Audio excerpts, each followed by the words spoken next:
Buenas noches con todos. Les habla el docente Ángel Arteaga Vázquez, docente del curso de Seguridad de Aplicaciones en la sede Miraflores.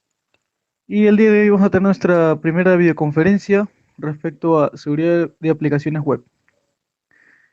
En nuestra primera unidad estamos viendo el tema de introducción a la seguridad de aplicaciones. Hemos visto tendencias de ataques web, seguridad del ciclo de desarrollo de software y vamos a repasar algunos temas que hemos visto en esta semana. Una de las cosas que nosotros tenemos que tener muy en claro cuando desarrollamos software es conocer bien el ciclo de desarrollo de software, para el cual nosotros tenemos algunas fases, ¿sí? La fase de requerimiento, la fase de diseño, implementación, testing y la fase de evolución, cómo el software va evolucionando, va mejorando eh, en cada etapa del ciclo de desarrollo de software. Tenemos aquí, en esta vista, tenemos aquí la primera fase de los requerimientos, es la fase en la que pues se hacen todos los requerimientos antes de entrar a la fase de diseño.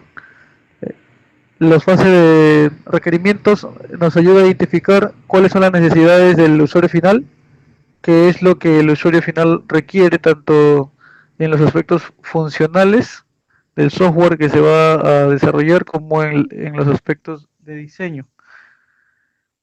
Una vez que se han identificado los requerimientos del usuario final, se pasa a la fase ya de análisis y diseño del software, la fase de desarrollo y la fase en la cual nosotros nos vamos a centrar en la fase de testing o de pruebas. Bien, los programadores de software vienen desarrollando software y en la fase de testing ven lo que es pruebas unitarias, ¿no? En la que evalúan el software de una forma automatizada. Nosotros vamos a entrar en la fase de testing haciendo un análisis de vulnerabilidad web y vamos a emplear algunas técnicas de ataque, empleando algunas técnicas de hacking basados en las 10 vulnerabilidades más críticas según el OWASP. Eh, Vamos a empezar con la primera fase, que es la fase de SQL Injection, ¿sí? Bien, en esta fase de testing tenemos dos tipos de análisis, el análisis dinámico y el análisis estático. En la fase de análisis dinámico, que es el primer análisis que se hace en fase de prueba, el análisis dinámico consta de un análisis directo a la página web que ya está implementada. En esta fase montamos nuestra página web local, en un servidor local, para testear el funcionamiento del- de las páginas y utilizamos herramientas para poder hacer análisis en vivo. Si una de las herramientas que se utilizan usualmente es la herramienta HP Fortify, ¿sí? Que es una herramienta que nos permite hacer un análisis detallado basado en el OWASP Top 10. Tenemos otras herramientas que vamos a utilizar. Por ejemplo, una de las que vamos a utilizar es el SecAttack Proxy, que es una herramienta que es open source y la vamos a utilizar para poder analizar nuestra página desplegada. Luego que se hace el análisis dinámico, se procede a hacer un análisis estático. El análisis estático consta de hacer una revisión del código fuente que hemos desarrollado. Para ello también utilizamos herramientas para poder visualizar línea por línea el código y poder detectar los errores de programación que hemos cometido, ¿no? Entonces la herramienta nos va a alertar si es que ve alguna mala práctica de programación y nos va a recomendar cuáles serían las posibles soluciones para mitigar esa mala práctica de desarrollo. Bien, en esta fase de testing se hacen esos dos tipos de análisis, ¿no? Y luego en la fase de despliegue, la fase de deployment, ya cuando el servidor ya está en producción, se hace nuevamente la fase de análisis dinámico de software, ¿sí? Entonces, el software constantemente se está revisando, constantemente se está evaluando la seguridad del software, ¿no? Porque puede ser que se vayan encontrando nuevas vulnerabilidades, ¿no? En las versiones, por ejemplo, de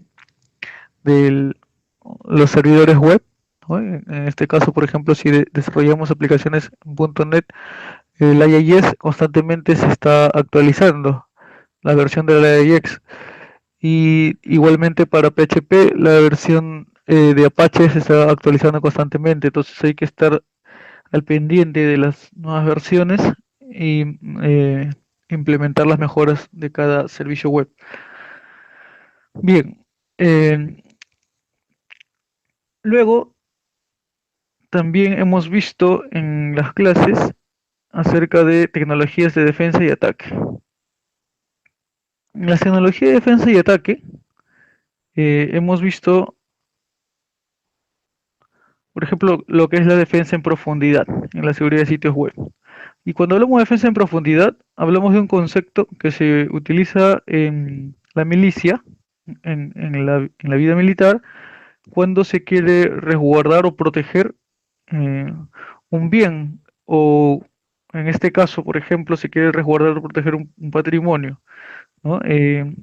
Aquí, por ejemplo, tenemos el diseño de un palacio, ¿no? En el cual este palacio tiene defensa en profundidad por capas, ¿no? Está la primera capa, ¿no? En la cual eh, están las murallas de protección, ¿no? Los atalayas en cada esquina del palacio, ¿no? Luego viene la segunda capa, ¿no?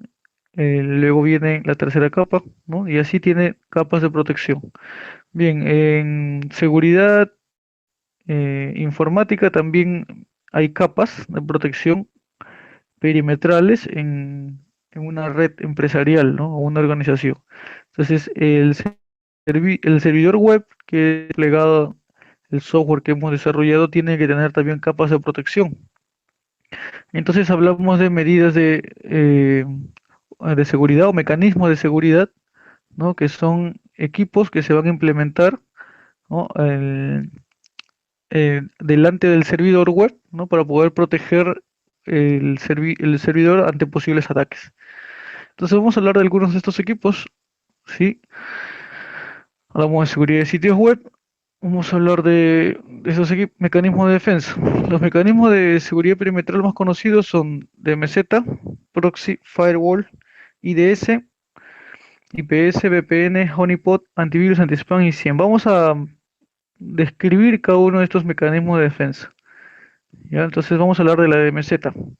La DMZ es zona desmilitarizada, ¿sí? Es una zona eh, que se va a ubicar en una, en una parte de la red en la cual esta zona desmilitarizada va a ser accedida desde Internet, ¿no? Entonces, en una red corporativa, una red empresarial, tenemos tres redes, ¿no? La red LAN, la red WAN y la red DMZ. Bien, la red LAN es la red interna de la empresa, ¿no? La red que no debe ser visualizada desde afuera, es una red que solamente es accedida presencialmente desde dentro de la empresa, ¿sí? Esta red tiene sus propios servidores, ¿no? Tiene, por ejemplo, su servidor de directorio activo, tiene bases de datos, ¿no? Y tiene su propia protección internamente, ¿no? Y aquí están los usuarios de la empresa que interactúan con esa información, ¿sí? Puede haber también servidores de correo, servidores web internos, ¿sí? Pero es cómo se comunica esta red interna con internet o con la red MZ a través de equipos que son conocidos como firewalls, que más adelante vamos a ver qué consisten estos equipos. Estos equipos firewalls lo que hacen es dividir las tres redes, ¿no? Las tres redes más importantes de la organización, ¿no? La red interna y la red de meseta. La red de meseta, como dice su nombre, zona desmilitarizada, quiere decir que esta es una red que puede ser accedida desde la red interna y desde la red externa, ¿sí? Pero hasta aquí nomás llega la consulta de los usuarios externos, ¿sí? Entonces el tráfico de red está configurado en el firewall para que las personas puedan, por ejemplo, visualizar un servicio web de la empresa desde internet. ¿no? Por ejemplo, si vemos aquí en el caso de Cybertech, tenemos servicios web, tenemos la página de la intranet de Cybertech, la página del Moodle, el aula virtual, ¿no? Estas páginas están en la zona desmilitarizada, ¿sí? Y en la red externa, que es la red de Internet, pues, ¿no? La red WAN. Bien, tenemos otros mecanismos de defensa como es el servidor proxy, ¿sí? Que es un servidor que va a permitir resolver las peticiones de los usuarios hacia Internet. Entonces, este servidor proxy está configurado para que todo lo que el usuario consulte de páginas en Internet, él haga el filtro de esas consultas. Por ejemplo, si estamos en una empresa, un usuario quiere salir a una página de noticias, en el proxy se configura qué usuarios pueden acceder a esas páginas, ¿no? Entonces, dependiendo las áreas, ¿no? Por ejemplo, el área de marketing puede acceder al área de noticias, ¿no? Al área o puede acceder a las páginas web que tengan eh, publicidad, ¿no? O redes sociales, ¿sí? Pero, por ejemplo, el área de logística de una empresa no tendría necesidad de acceder a redes sociales. Entonces, en el proxy se restringe el acceso a los usuarios de logística, ¿sí? Entonces, cuando un usuario de logística quiera, por ejemplo, ingresar a una cuenta de Facebook, en el proxy le va a restringir, le va a bloquear ese acceso. Para eso sirve el servidor proxy, es un mecanismo de defensa, ¿no? Que nos va a permitir filtrar el contenido, ¿no? Para que los usuarios internos que desconocen de los peligros de Internet muchas veces y no accedan a sitios maliciosos, ¿ya? Que puede ser, por ejemplo, que le llegue a un usuario final un enlace, un link, ¿no? Al cual le dé clic y sea un link que me descargue algún tipo de malware. Entonces, cuando el usuario le clica al enlace, esa petición va a ir al proxy y en el proxy se va a restringir, se va a bloquear esa petición, ¿no? Si es que está en en su lista de bloqueos, ¿no? Para eso el administrador de red tiene que estar constantemente creando categorías políticas de bloqueo a sitios maliciosos. Bien, ese es el servidor proxy. Luego tenemos el firewall, que es otro mecanismo de defensa. Sí, este firewall es como una muralla, ¿no? Es representado como una muralla y quiere decir que todo lo que venga desde Internet hacia la red interna, eh, hacia una red interna de una organización, ¿no? Esté bloqueado, ¿no? Entonces, solamente pueden acceder los usuarios externos hacia una red que sea una red de zona desmilitarizada, una red MZ. Bien, entonces en este firewall el administrador de red configura los permisos, ¿no? Para que ciertos usuarios puedan ingresar quizás a la red a través de una red VPN. No se puede configurar en el firewall una red VPN para que puedan acceder usuarios externos y conectarse a la red interna, ¿no? Es una configuración que se puede hacer en el firewall. Luego tenemos también equipos WAF, ¿no? Que son Web Application Firewall. Estos equipos WAF o Firewall de aplicaciones web son firewalls dedicados a proteger los servidores web de la organización. Y estos equipos WAF tienen una, una base de datos de firmas de malwares y de ataques que hay comunes a sitios web o páginas web. Sí, entonces en este WAF está registrado los tipos de ataque, por ejemplo, de SQL Injection. Cuando detecte este WAF una consulta externa hacia un servidor web de tipo SQL Injection, entonces el WAF lo va a bloquear. ¿Sí? O también cuando haya ataques de otro índole como cross-site scripting, por ejemplo, también el WAF lo va a restringir, lo va a bloquear y va a ser un mecanismo de defensa que va a proteger los servicios que están expuestos hacia Internet, a los servicios de la empresa que están expuestos hacia Internet.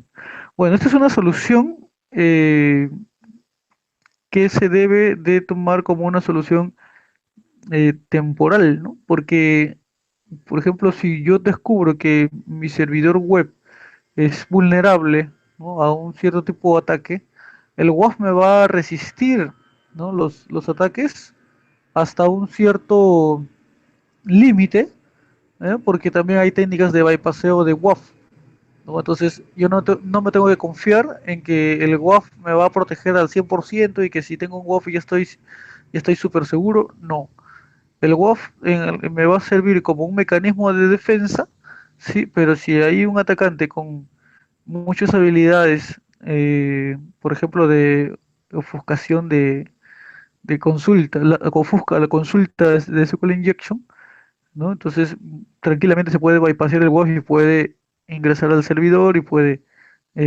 consultar la base de datos.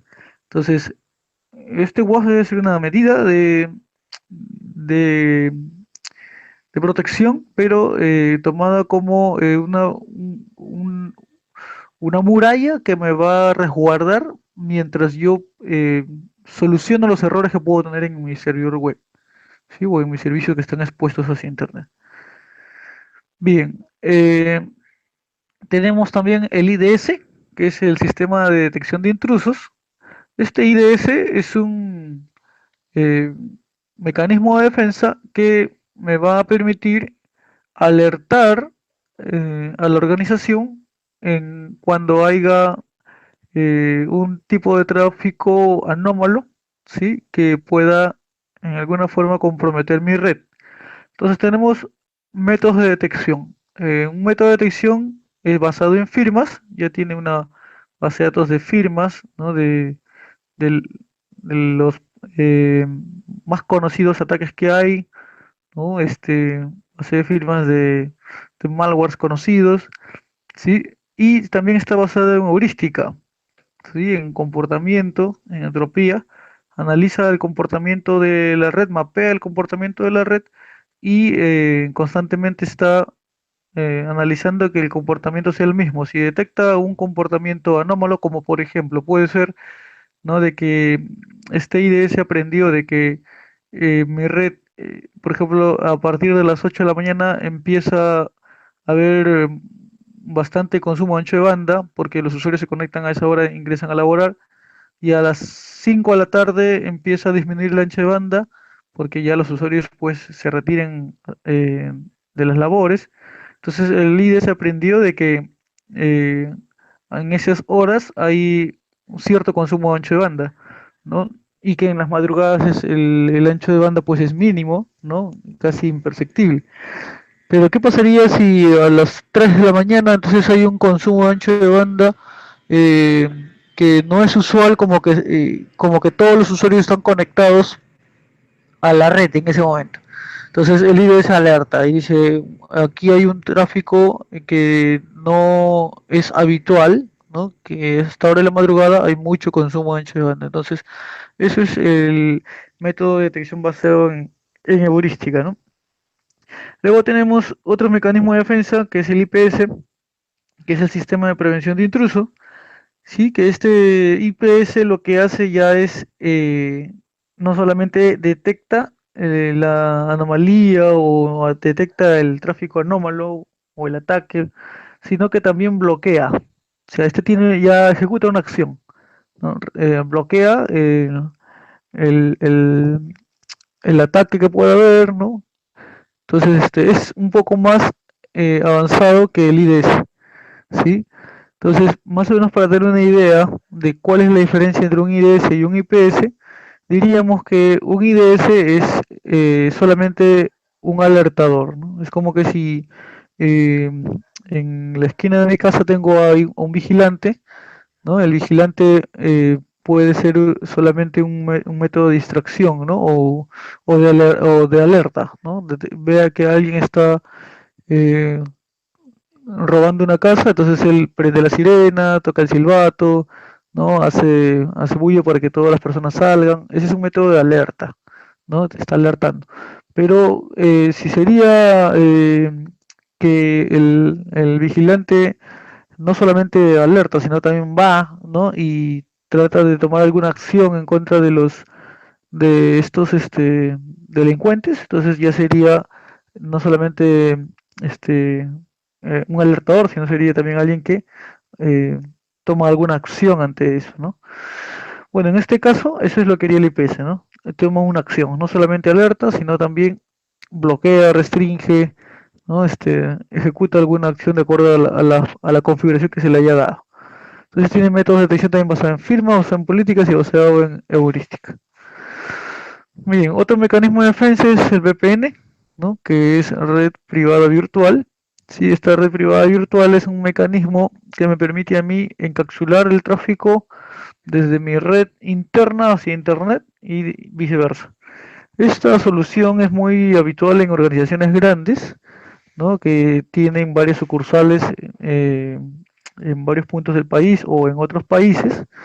Entonces, porque necesitan que su red esté interconectada, ¿no? Entonces, los usuarios de otro país necesitan acceder a la red, ¿no? Entonces se le configura un enlace VPN y desde otro país pueden ellos conectarse a la red interna de una organización, ¿no? Por VPN, ¿no? Por un túnel que encapsula todo el tráfico, ¿no? Y puedo enviar el tráfico de manera segura hacia la red interna. Bien, entonces tenemos dos tipos de VPN, el VPN de acceso remoto y VPN de punto a punto. Sí, el VPN de punto a punto es un tipo de VPN que se hace en modo local, en el cual en una red interna, por ejemplo, yo estoy en un edificio, ¿no? Y quiero acceder a la VLAN del piso 10, ¿no? Que está el área, no sé, el área de contabilidad, y yo estoy en el piso 1. Entonces, para no estar subiendo hasta el piso 10 y poder ingresar físicamente, presencialmente a una computadora, ¿no? De esa VLAN, yo creo un acceso punto a punto VPN y me conecto a esa VLAN. Bien, y el acceso remoto es como les decía, ¿no? Que ya desde fuera de la organización me conecto hacia la red interna. Bien, tenemos otro mecanismo de defensa que es el honeypot. El honeypot es un sistema que me permite a mí desplegar en mi red de meseta eh, una, una pequeña granja de servidores que van a servir de señuelo o van a servir como de trampa para que si yo detecto que hay atacantes queriendo vulnerar mis servidores, lo que van a encontrar en primera instancia va a ser este honeypot o esta pequeña granja de servidores.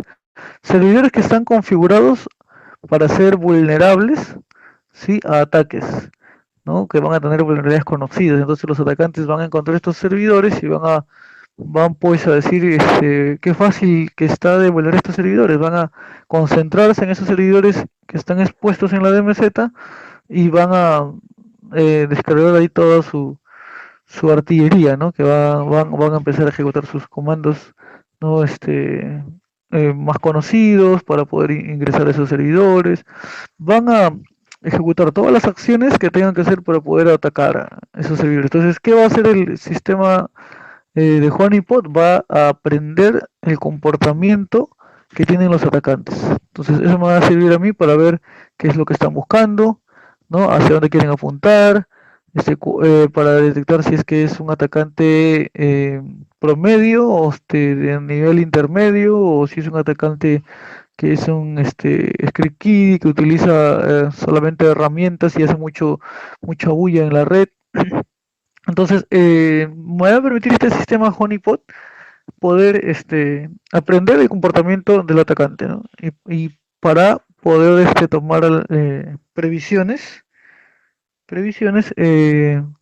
y resguardar mis servidores, ¿no? Protegerlos, configurarlos para que no estén expuestos a esos tipos de ataques que realicen estas personas con estas malas intenciones hacia la organización, ¿no? Bien, entonces aquí tenemos un gráfico del despliegue de Honeypot, ¿no? Honeypot eh, tiene un símbolo de jarra de miel, ¿no? Que es un panal de miel en el que pues los atacantes al ver lo fácil que es acceder a estos servidores van a concentrarse en estos servidores, ¿no? Y no van a concentrarse en los servidores que yo quiero resguardar.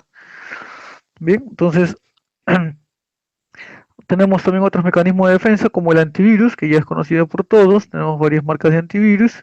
Sí, es un sistema que me permite ahora, bueno, los antivirus han evolucionado, ya no solamente detectan los posibles troyanos o malwares más conocidos, sino que ahora también ya vienen con un punto final, por ejemplo, acceso de políticas de endpoint, ¿no? Que me permiten a mí bloquear puertos USB remotamente. También ya algunos antivirus vienen con análisis de comportamiento, ¿sí? Entonces, algunos antivirus ya han evolucionado, ¿sí? Así que ya no solo detectan virus nada más, ¿no? Constantemente están revisando eh, los últimos troyanos que salen, los zero day, ¿no? Dependiendo de la marca del antivirus y dependiendo también cómo estén estas empresas organizadas para poder detectar ataques de día cero, van a actualizar las bases de firmas que tengan en la empresa. ¿Sí? Entonces acá tenemos tareas de mantenimiento de firmas automáticas y gestión de cuarentenas por cada usuario. ¿Sí? Bueno, también tenemos otro mecanismo de defensa como el anti-spam. El anti-spam es pues un mecanismo de defensa que me va a permitir a mí bloquear todo el correo no deseado. Todo correo no deseado que venga desde internet hacia mi correo electrónico de la organización eh, y que sea, por ejemplo, correo electrónico que contenga enlaces maliciosos, ¿no? Aquí hay un administrador también del anti-spam que está constantemente revisando, monitoreando este sistema en el cual va a poder él eh, ver qué cantidad de spam recibe diariamente, mensualmente, y así sacar una estadística, ¿no? De cuánto contenido malicioso está viniendo hacia la organización. Bien, este sistema también tiene tareas de detección y bloqueo de spam. Puede bloquear el spam, testeo basado en DNS, filtrado de correos por usuario. Sí, podemos revisar todo el contenido de un correo, ¿no? Que llega malicioso hacia un usuario. Bien, entonces ese es el mecanismo de defensa de anti-spam. Ahora, estas soluciones que ustedes ven aquí pueden encontrarlas como hardware o como software. ¿Ya? Son soluciones que pueden implementarse como hardware así, un appliance físico, ¿no? Que se puede implementar en un data center, o como software, ¿no? Que se puede implementar en un servidor físico o una máquina virtual. Tenemos también el mecanismo de defensa 100, ¿sí? Que es un sistema que me va a permitir a mí administrar eventos que hayan en mi red. Cuando hablamos de eventos hablamos de log, ¿sí? Todos los logs que tienen mis servidores, yo los puedo correlacionar, los puedo juntar en un sistema que me permita tener una estadística de todo lo que está ocurriendo en mi red en tiempo real. Entonces eso es lo que hace el 100, ¿sí? El 100 lo que va a hacer es permitirme tener una visibilidad de toda mi red, ¿no? De acuerdo a los comportamientos que yo detecte en los logs, ¿sí? Muy bien, entonces 100 es una combinación de SIEM, que es Security Information Management, y SEN, que es Security Event Management. ¿Ya? Entonces, aquí tenemos, por ejemplo, una muestra, una vista de cómo es un dashboard de un 100, este es el 100 de SolarWinds que se llama LEN, que es Log and Event Manager. Sí, entonces, aquí se puede tener una estadística, se ha filtrado por la fecha, por la hora exacta de cuándo ocurrió un incidente, y esto me sirve mucho para la respuesta a incidentes. Me sirve mucho para detectar en tiempo real, cuando ocurre un incidente, qué es lo que ocurrió, sí, porque aquí yo almaceno todos los logs, ¿no? Muy bien. Y tenemos también ataques informáticos, ¿sí? Tipo de ciberataques, ataques en dispositivos móviles, ataques a páginas y portales web, ataques a personas y usuarios en internet, ¿sí? Tenemos tipos de ciberataques, por ejemplo, también a dispositivos móviles, banca por internet, bien, ataques a portales web, que es aquí donde nosotros nos vamos a entrar, porque justamente nosotros estamos viendo el desarrollo de este curso, que es seguridad de aplicaciones web.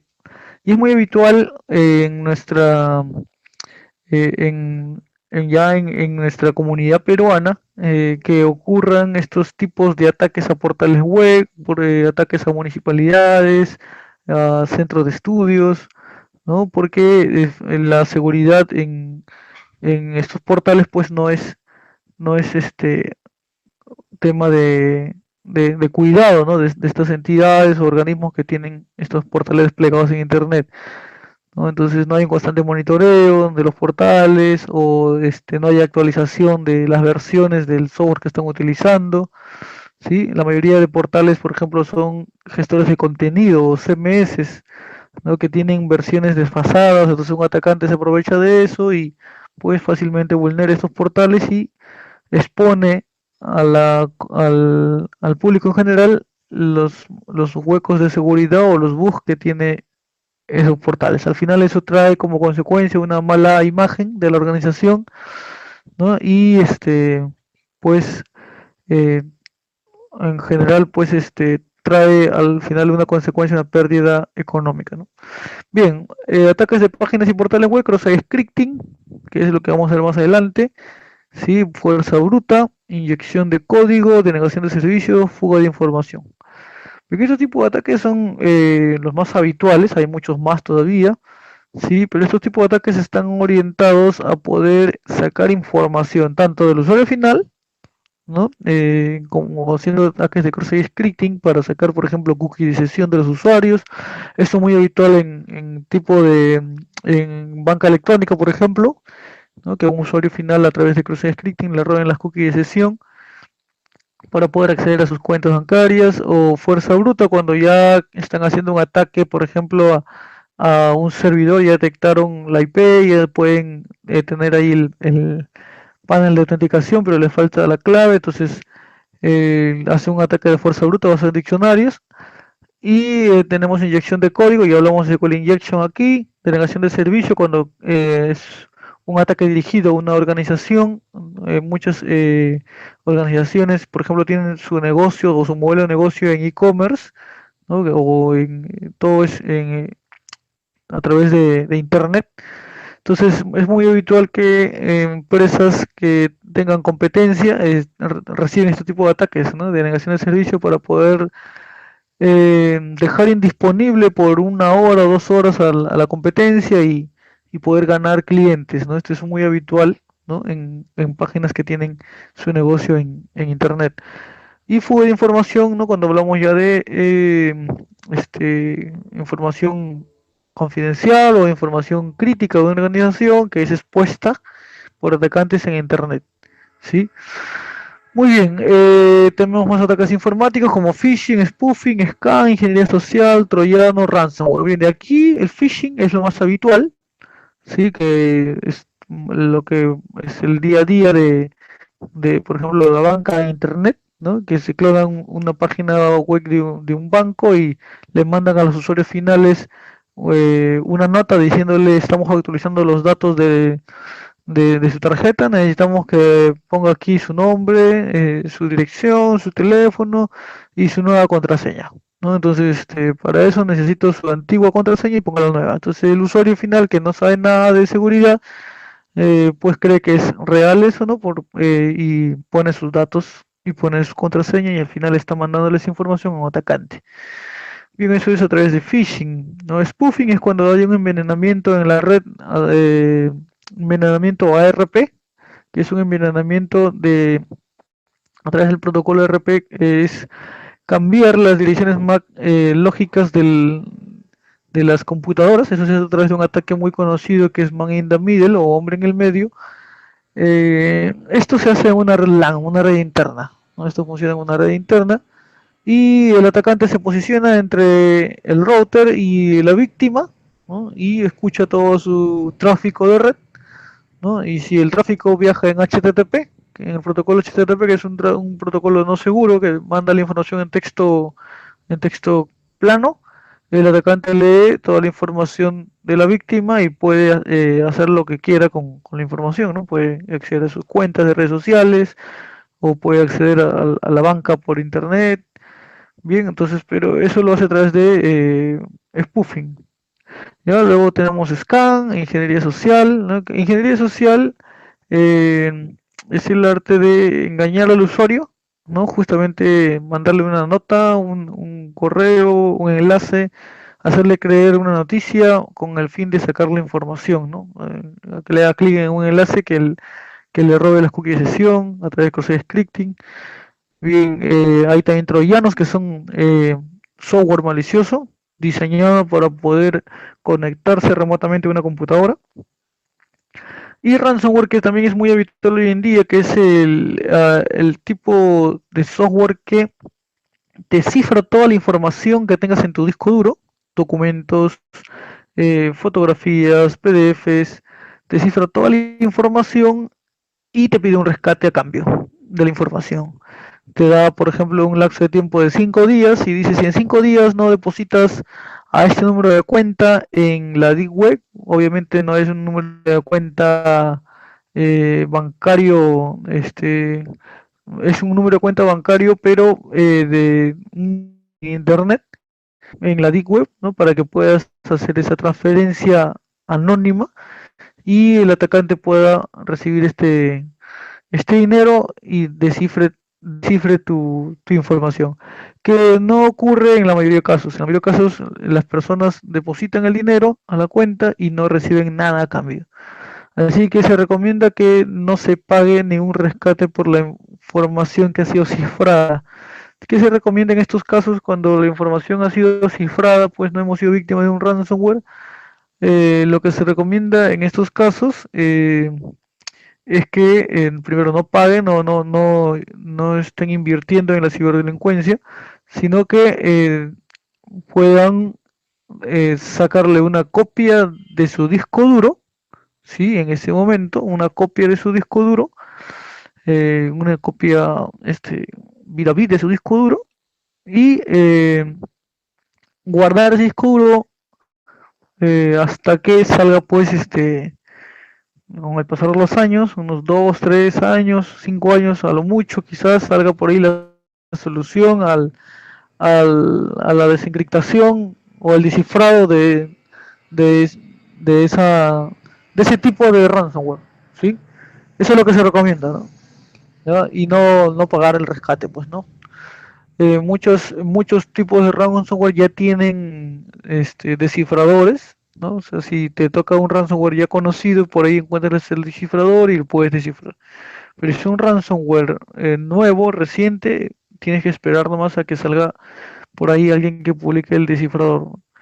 Bien, eso sería todo con referente a tendencias de ataque y defensa, que es lo que teníamos que eh, conocer acerca de la semana 1. Hay mucho más cosas, sí, pero eso es lo más resaltante. En la unidad 2 hablamos también de OWASP. Bien, vimos una introducción a OWASP y aquí está lo que es análisis dinámico y estático.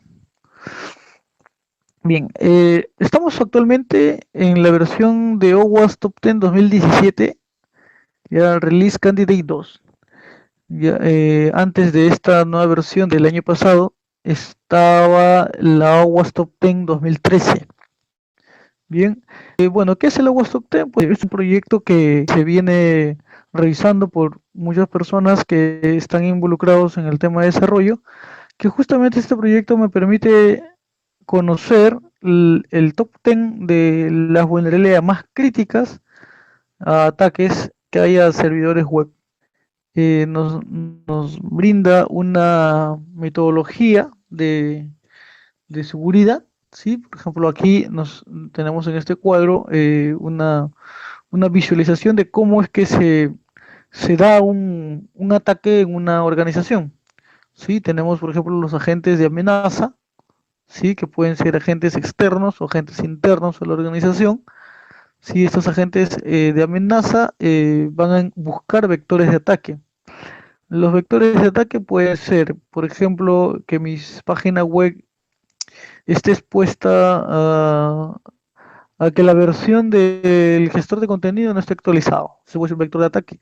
O puede ser de que mi página sea vulnerable a SQL Injection. Es otro vector de ataque.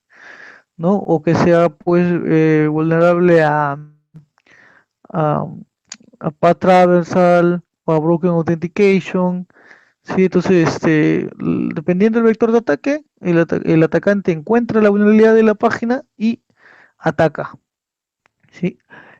Una vez que realiza el ataque, este atacante va a tratar de buscar medidas eh,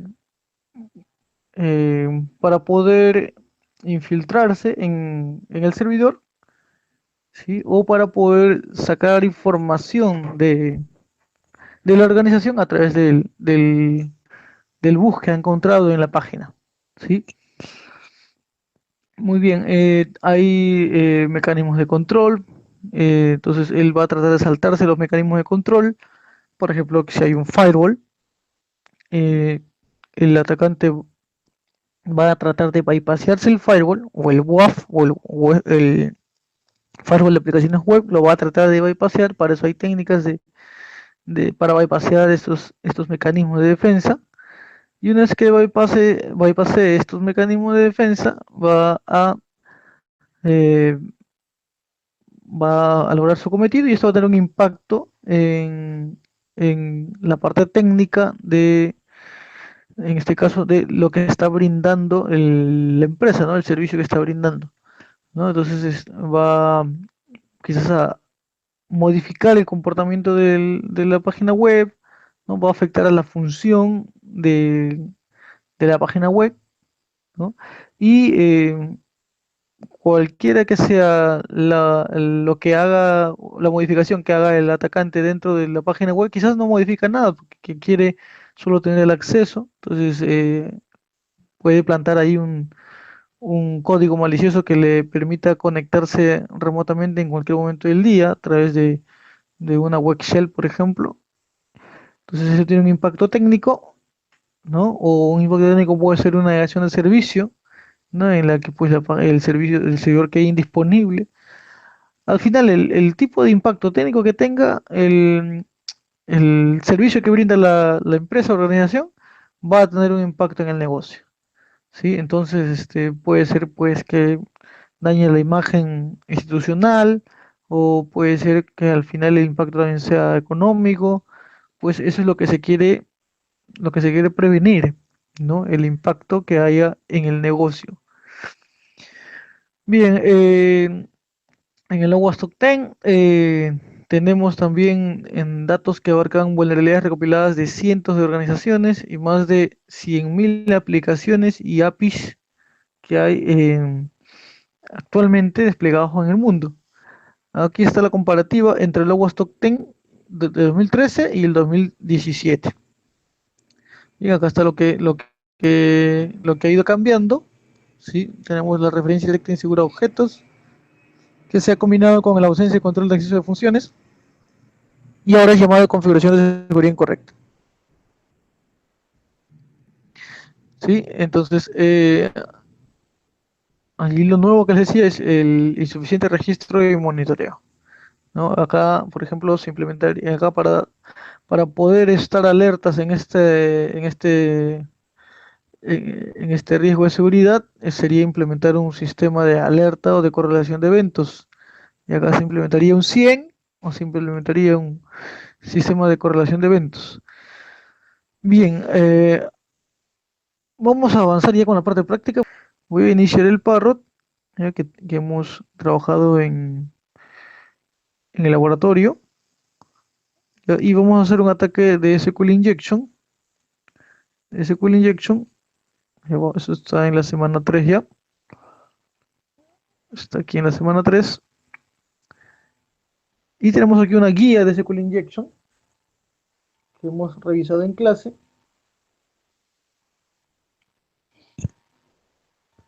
Bien, según lo que hemos visto en la guía, en SQL Injection, podemos nosotros hacer un procedimiento para poder revisar si una página es vulnerable o no es vulnerable a SQL Injection. Para nosotros hacer un ataque de SQL Injection, tenemos que buscar un parámetro vulnerable. El parámetro puede ser ID, puede ser notas, noticias, ¿no? Los atacantes lo que harían los atacantes serían un ataque de Google Hacking para poder determinar con el comando ignore, eh, por ejemplo, búscame todas las páginas que tengan IDs, ¿no? Entonces él busca todas las páginas que tienen IDs. Acá hay un ID, por ejemplo, este puede ser vulnerable quizás, o este de acá, todos los que tienen ID, ¿no? Entonces yo le puedo filtrar que haga esta consulta en sitios peruanos, ¿no? Le pongo site P y me busca todos los sitios peruanos que tengan estas vulnerabilidades. Tenemos el parrot.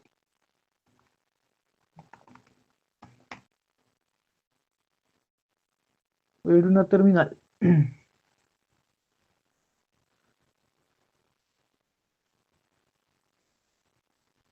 Se va a abrir una terminal.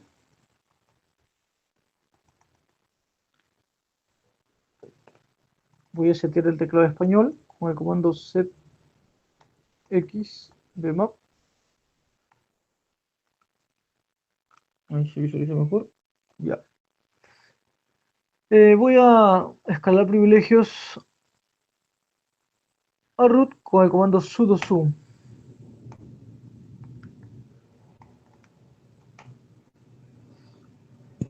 Bien, lo que voy a hacer aquí es visualizar primero la URL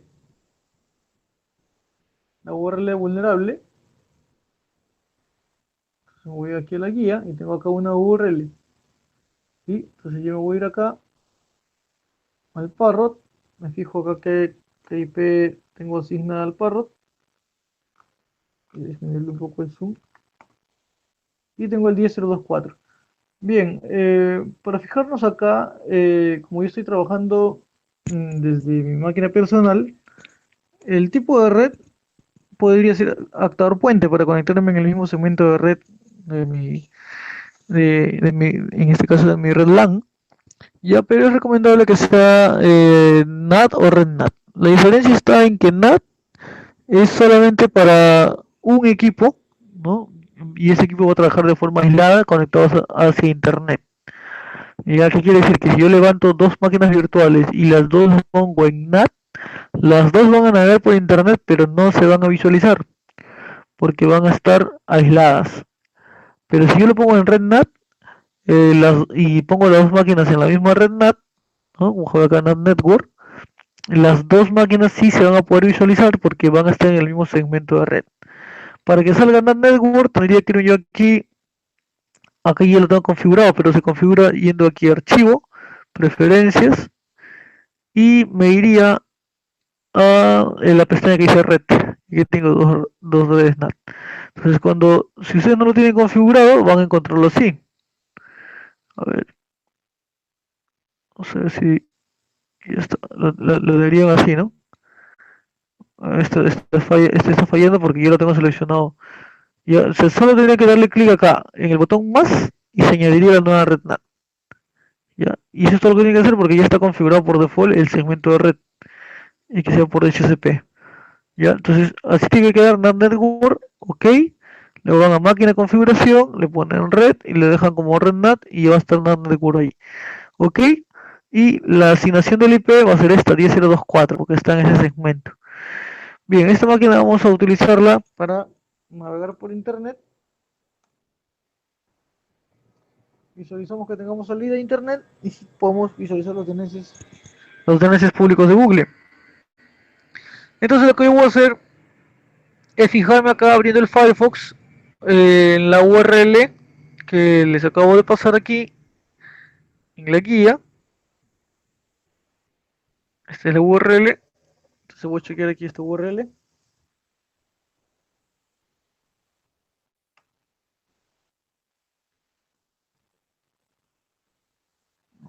hacer aquí.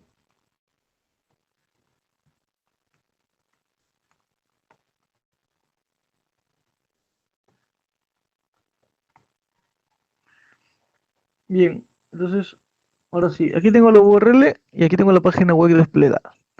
Esta página web, como cualquier página web, tiene un menú aquí, ¿no? En el cual yo puedo visualizar el contenido del sitio, pero lo que me llama la atención es que tiene aquí un ID. Entonces, este ID podría indicarme que esta página puede ser vulnerable a SQL Injection. Para probar si es vulnerable o no, tendríamos que generar un error en la página. Entonces yo le pongo acá 1, le pongo el guión guión, en sentencias de SQL es un comentario, ¿no? Entonces le doy le doy enter y no me sale nada, ¿ya? Hasta ahí no hay nada, pero para generar el error yo le tendría que poner un apóstrofe. Le pongo apóstrofe, sí, y me sale esta sentencia. Me dice eh, que tengo un error en la sintaxis SQL. Entonces, si me sale esto en una página en producción, ya aquí quiere decir que soy vulnerable a SQL Injection. Entonces, basta que me salga este error para yo poder ya empezar a ejecutar las técnicas de SQL Injection. Entonces, vamos a automatizar esto con la herramienta de SQL Map. SQL Map es una herramienta que está desarrollada en Python que va a permitir de forma automatizada ejecutar sentencias SQL en el servidor y extraer datos. Para eso, SQLMac de una forma sencilla, con algunos parámetros, eh, me ayuda a poder sacar información del sitio web. Entonces acá yo tendría que poner lo siguiente, acá este es uno, copio solamente el link de la página vulnerable, y ojo acá, SQLMac -u es de URL, ¿ya? Luego abro comillas, le pongo la URL completa con http // y ojo que tiene que ir acá importantísimo el parámetro que yo considero vulnerable. ¿Ya? Muy bien. Entonces luego simplemente tendría que ponerle menos dbs. Con dbs le digo que me liste las databases o las bases de datos. Es importante ponerle siempre un random agent. El random agent lo que va a permitir es que cuando haga una consulta SQL en Mac, en la cabecera HTTP que vaya a viajar hacia el servidor, se ponga que el nombre del navegador sea distinto, sea aleatorio cada vez que yo hago una consulta. ¿No? Por ejemplo, yo ahorita ejecuto esta sentencia y me va a salir, por ejemplo, un navegador que sea Mozilla. La segunda sentencia que ejecute ya no va a ser Mozilla, quizás sea WebKit de Google Chrome, ¿no? O luego la tercera sería Internet Explorer y así, que vaya probando aleatoriamente en los nombres de los navegadores o de los agentes que eh, van a de alguna forma identificar, ¿no? la consulta en el servidor. Y entonces le damos enter aquí y esperamos que SQLMac vaya resolviendo el, el sitio, ¿no? Y vaya encontrando los posibles errores. Bien, acá me dice que se observa que la base de datos que se está utilizando es MySQL, ¿no? Y si que quiero saltar el test, ¿no? Eh, si quiero saltar el test con otros payloads de base de datos. Entonces, por default, en mayúscula está la opción que él me recomienda seleccionar. Y me dice yes. Porque ya encontraste que es MySQL, ya no necesitas otros payloads. Entonces le doy enter. Y me dice, ¿qué quiero incluir en todos los tests para MySQL, ¿no? Me dice si quiero recomendar los valores 1 y level 1, ¿no? Esto de acá es recomendable ya para poder hacer un testeo al sitio web, ya que sea un testeo que no sea ni tan estresante a la red, o sea, que no estrese al servidor para que no detecte el tipo de ataque, ¿no? Sino que sea a nivel bajo, ¿sí? Un nivel bajo, un nivel que pase de una forma desapercibido en el servidor. Y entonces le damos enter nomás porque está marcado como yes y va a empezar a ejecutar una serie de parámetros y me dice que el parámetro get, perdón, el parámetro ID, ¿no? El parámetro ID, ¿no? Que está hecho con una petición get, es vulnerable. Entonces, si quiero mantener el testing, ¿no? De otros parámetros, ¿no? Si es que hubiera alguno, él me recomienda que no, porque ya encontré el parámetro ID vulnerable. Entonces le doy enter, ¿no? Y aquí en la parte superior yo puedo fijarme cuál es el payload que está utilizando. Entonces acá está el payload y me dice, esto es todo lo que yo estoy utilizando para poder extraer la información. Bien, entonces ya me indica cuál es el nombre de la base de datos. Le pedí los databases y me dice, esta es la base de datos, ¿no? DB PST3DB. Y la otra base de datos es Information Schema, que es la base de datos del sistema. MySQL y me da también la posible versión de MySQL y de PHP, ¿sí? Que es 5.4.4.5 y el MySQL es mayor o igual que la versión 5. Bien, ya tengo la base de datos, ahora quiero saber las tablas que tiene esa base de datos. Entonces aquí simplemente voy a modificar mi consulta, le voy a poner -d mayúscula, ¿no? Le voy a pegar el nombre de la base de datos y le voy a decir que ahora me despliegue menos tables, que me despliegue el nombre de las tablas. Entonces voy a ejecutar la sentencia y ya me está listando el nombre de las tablas. Tengo 3 tablas, categorías, pictures y users. ¿Qué es lo que le interesaría a un atacante? ¿O qué es lo que llamaría la atención a un atacante? Obviamente la tabla de usuarios. Entonces aquí le voy a cambiar este parámetro de tables, le voy a pasar -t mayúscula, users, y voy a decirle, a ver, dime qué columnas tiene esa tabla, con el parámetro menos columns.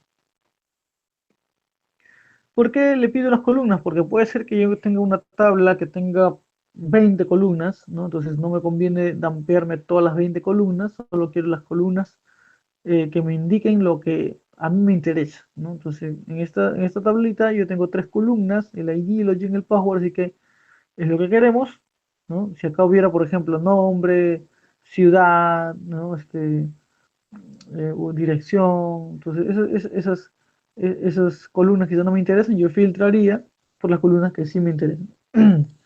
Entonces, como acá todo me interesa, ¿ya? Yo lo que pondría acá sería -dam. Y entonces va a empezar a dampearme el contenido de las tablas, la tabla. Dice, si quiero almacenar los hashes temporalmente, ¿no? Para un eventual proceso, ¿no? de ataque de contraseñas, ¿no? Con otras herramientas. Y me dice que no. Entonces le pongo que no.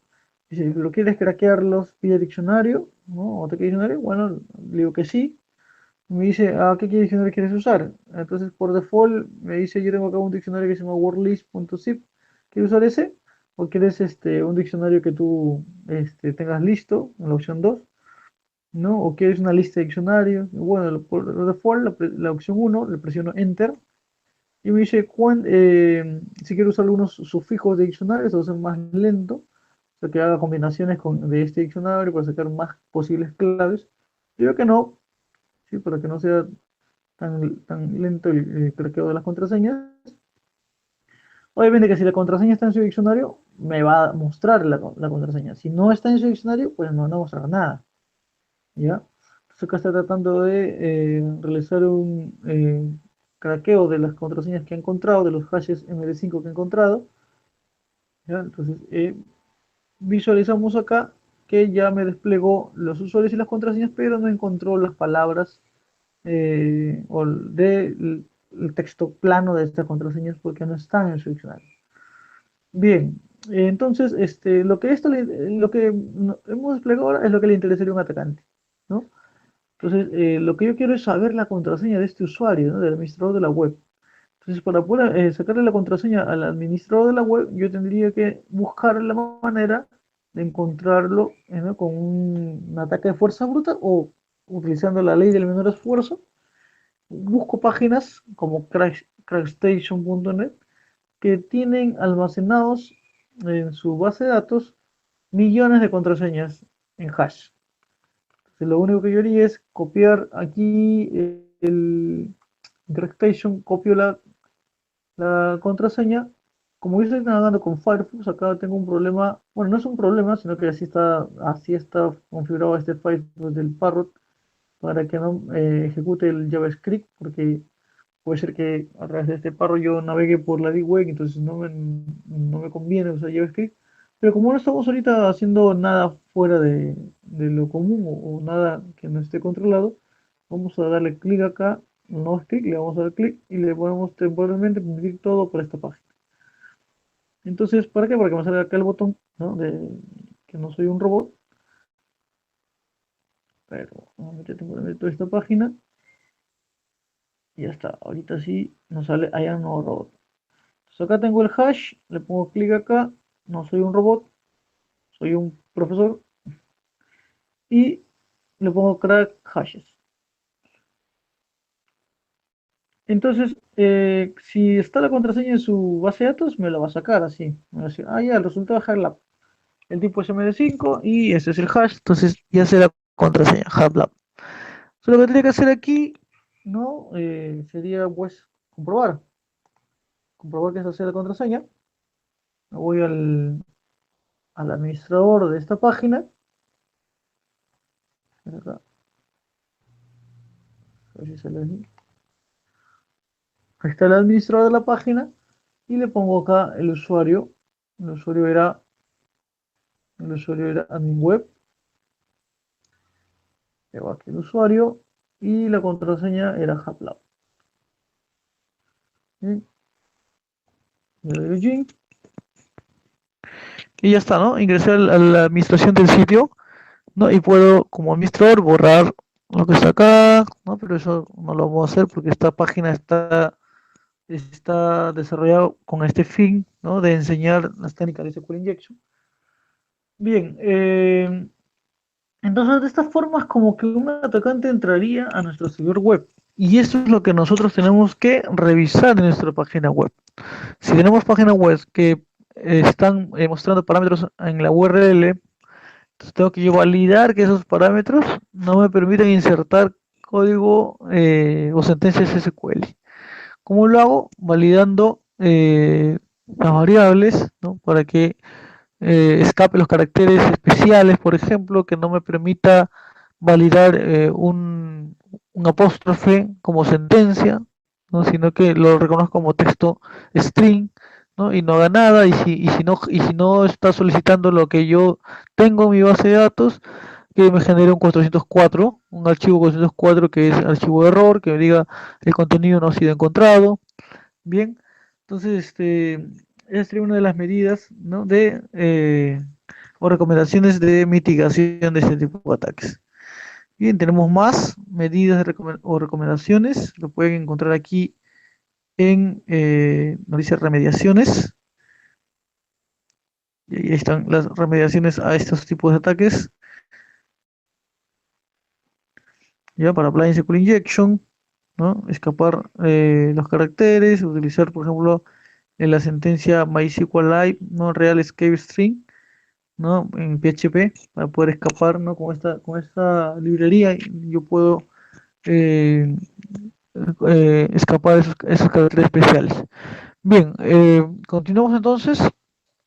Eso es lo referente a SQL Injection. Ahora, lo que vimos en Broken Authentication, que ya es el tema de la validación de las sesiones, aquí vamos a hacer una cosa, voy a ver aquí si me deja descargar, acá el Chromium. Está mal, ver, si puedo estar acá en buena hora. Si no, lo voy a hacer desde mi máquina nativa.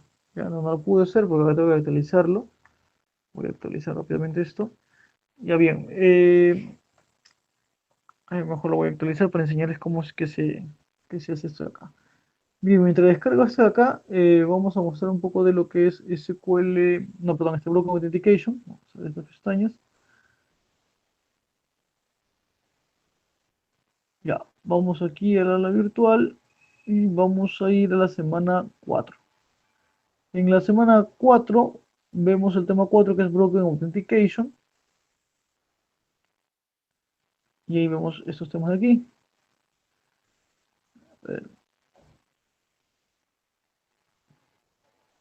Bien, tenemos Session Fixation y tenemos, vamos a poner estos temas de aquí, Session Hijacking. ¿Ya? Bien, primero vamos a hablar de Session Hijacking, ya que es el ataque de sesiones que en modo general. ¿Ya? ¿Qué es un secuestro de sesiones? Cuando un usuario se autentica en un servidor web, ¿no? Esta autenticación me va a generar una cookie de sesión, ¿ya? Y esa cookie va a quedar almacenada en mi computadora.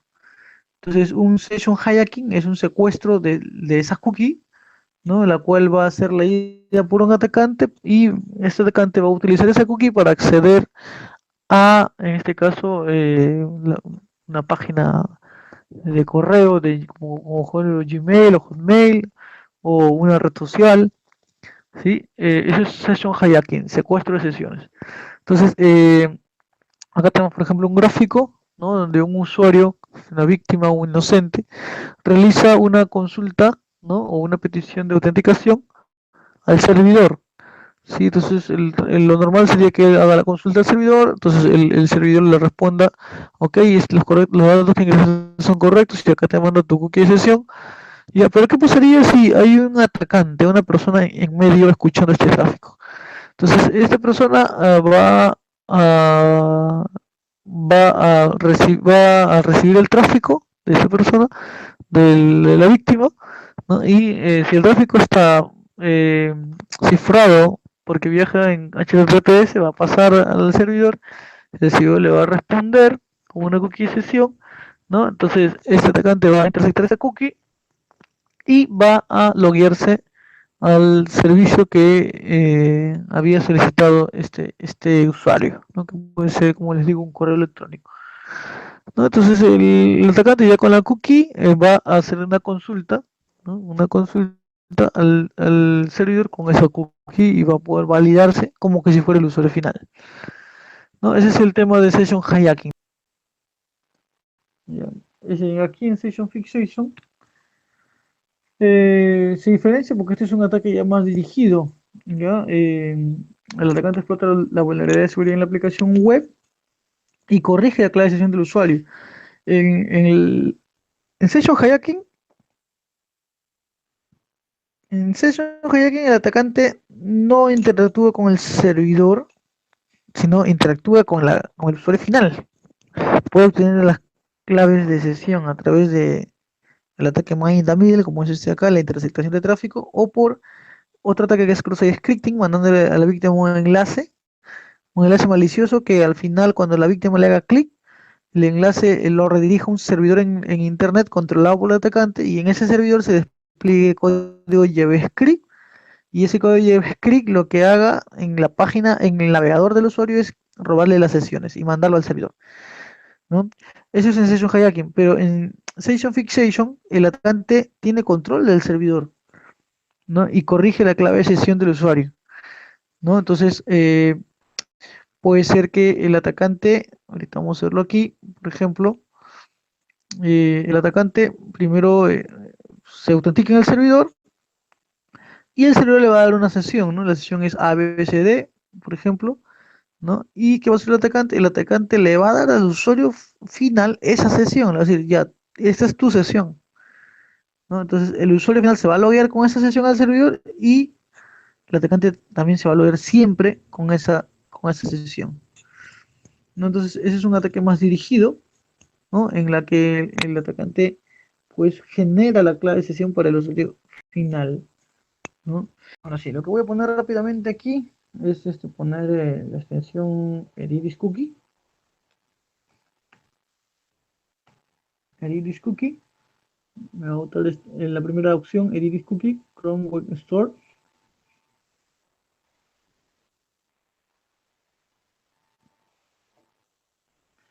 Entonces aquí me va a abrir la extensión de esta herramienta que voy a utilizar para poder copiar las cookies.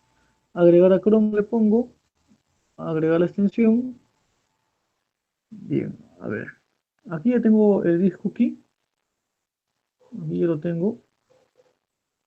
Ya, lo que tendríamos que haber hecho es ingresar a Facebook. Bien, entonces acá yo ingreso a mi cuenta de Facebook. Ya está, ingresé a mi cuenta de Facebook. Ya, y lo que voy a hacer aquí es capturar las cookies. Vamos a capturar las cookies. Aquí están todas las cookies que tengo de esta cuenta de Facebook. Entonces lo que voy a hacer aquí es abrir un notepad y voy a copiar las cookies de la sesión CUsers. Pego aquí la sesión CUser con minúscula. CUser y la fecha de expiración.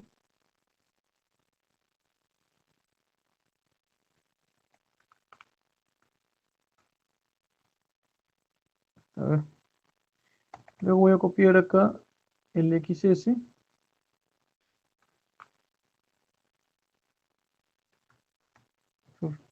Y finalmente la fecha de expiración.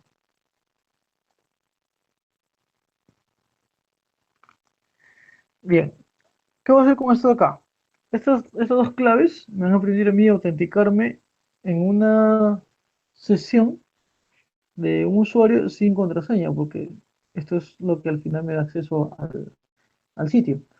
Entonces, obviamente no debo de cerrar la sesión, porque si yo cierro la sesión, al cerrar la sesión, esta, esta sesión va a morir y la cookie ya no va a valer. Entonces, supongamos que el usuario es la víctima, o está en un sitio, digamos en la universidad. Entonces le robaron la cookie sesión, el atacante se hizo con la cookie sesión, ya capturó sus cookies, y el atacante va a través de su navegador, ingresar a Facebook. Tienen que habilitarla en Google Chrome para que también se permita en el modo incógnito. ¿Ya? Y como se dan cuenta aquí, están sus cookies, pero en esta sesión, como no está logueada, no tiene el CS y el XS, el C-User y el XS. Vamos a agregarlo. Vamos a copiar todo esto, agregar aquí, pego, le digo, a ver, ¿qué quiero acá? El C-User, aquí arriba el nombre, aquí le borro, porque no quede espacio, aquí le corto aquí la fecha, le pongo aquí la fecha, y le pongo que esto sea seguro, ¿ya? Y aquí tener mucho cuidado de quitarle todos los espacios y ponerlo así como está acá. Damos clic al check y finalmente vamos a copiar el XS. Vamos a ponerle más, vamos acá, borramos el XS, lo ponemos aquí arriba.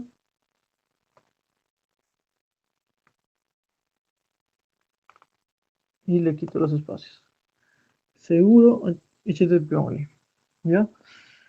Entonces fíjense que estoy poniendo aquí las claves de la sesión que he capturado. Ya tengo aquí el CUser y el XS. Simplemente en el modo incógnito, el atacante lo que va a hacer remotamente, actualizar el FEU y ya entró a la sesión del usuario, sin contraseña. ¿No? Entonces, aquí lo hemos hecho en modo local, ¿ya? Pero en realidad el atacante, ¿cómo captura la cookie sesión? A través de cross scripting o a través de man in the middle, intersectando el tráfico físicamente en una red LAN, ¿no? Se hace con la cookie sesión de la víctima y ingresa a su cuenta de banco, a su cuenta de red social. Esto, por ejemplo, son los parámetros para Facebook, ¿ya? Ustedes podrían buscar más parámetros en Google Tendría que indagar. Estos son eh, para cuentas de Facebook, ¿ya? Y así todas las plataformas que autentican sus usuarios tienen parámetros de autenticación por cookies. Bien, eso sería todo por hoy. Cualquier consulta me la pueden hacer en clase. Muy bien, buenas noches con todos. Hasta la próxima.